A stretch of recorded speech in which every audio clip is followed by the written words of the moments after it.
안녕하세요. 나는 변호사다 김세라 변호사입니다. 여러분들이 이제 궁금하게 생각하시는 게 가압류 사실을 알게 된 다음에 이 가압류를 어떻게 이거를 없앨 수 있는지 많이 궁금해 하시거든요. 오늘은 가압류를 취소하는 방법에 대해서 설명을 해보겠습니다. 일단 가압류 취소라는 거는 가압류가 발령된 다음에 생긴 사후적인 사정을 이유로 부당한 가압류 결정을 취소하는 재판을 뜻해요. 그래서 우리가 비교되는 개념이 가압류 이의 신청이라는 게 있는데, 가압류 이의 신청은 애초에 발령된 가압류 결정 그 자체의 부당함을 다투는 것이고, 가압류 취소 신청은 사후에 생긴 사정, 가압류 결정이 나온 이후에 생긴 사정을 가지고 그 가압류가 부당함을 다투는 절차입니다. 차이가 있는 거예요.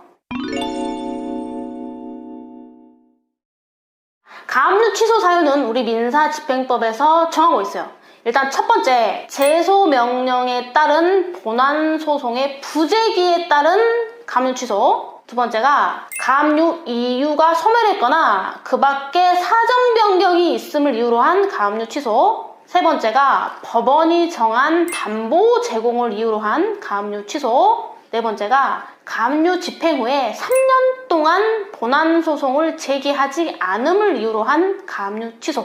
이렇게 4가지 정도로 정리할 수 있어요.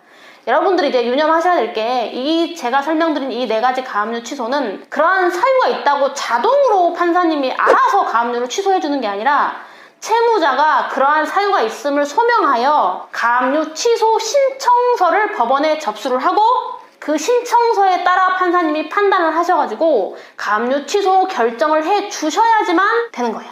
사유들을 한번 보겠습니다. 첫 번째, 제소명령에 따른 본안소송 부재기. 자, 여러분, 가압류만 돼 있는 상태에서 언제 소송이 들어올지 불안하게 시간이 오래가는 게 싫으면 채무자 입장에서는 가압류를 결정한 법원에 빨리 소송을 접수하도록 명령해달라라는 신청을 할 수 있는데, 그게 이제 제소명령 신청이거든요. 그럼 그 제소명령 신청을 하면 법원은 그 검토해서 보통 한 2주에서 3주 정도 시간을 줘요. 그래서 2, 3주 정도 시간 동안 소송을 제기한 사실을 확인할 수 있는 서류를 제출할 것을 명하게 됩니다.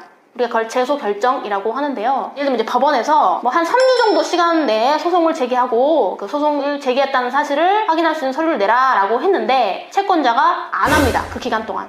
그런 경우에 채무자는 제소 명령에 따른 제소 기간 내에 채권자가 본 소송을 제기했다는 사실을 증명하는 서류를 제출하지 못했기 때문에 가압류가 취소되어야 한다는 취지의 가압류 취소 신청을 할 수 있고, 그러면 법원은 가압류를 취소하는 결정을 해줘요. 다음 두 번째, 가압류 이후의 소멸 또는 사정 변경. 이게 뭐냐면 가압류 결정이 난 이후에 사정 변경이 생겨서 보존의 필요성이 없어졌거나 가압류 결정이 난 이후에 변제를 했다든가 하는 등의 사유로 피보존 권리가 없어졌을 때, 그러한 사유를 소명해서 가압류 취소 신청을 하면 판사님이 가압류 취소 결정을 해주게 되어 있어요. 그래서 판례 중에 채권자가 1심의 본안 소송에 승소를 해서 집행 권한을 득했어요.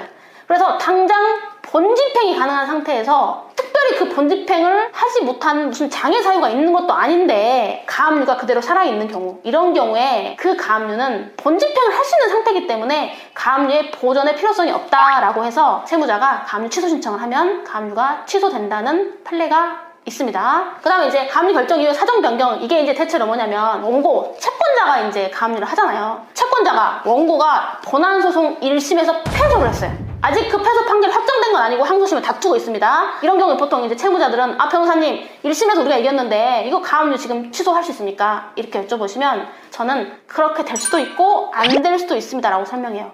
왜냐면 본 소송에서 채권자가 1심에 패소하기만 했다는 사정만으로는 어떤 피보존 권리가 소멸했다는 사정 변경이 인정되진 않고, 1심에서 패소한 것 더하기 그 1심 판결이 상급심에서 변경되지 않을 것이라는 어느 정도 소명이 필요해요.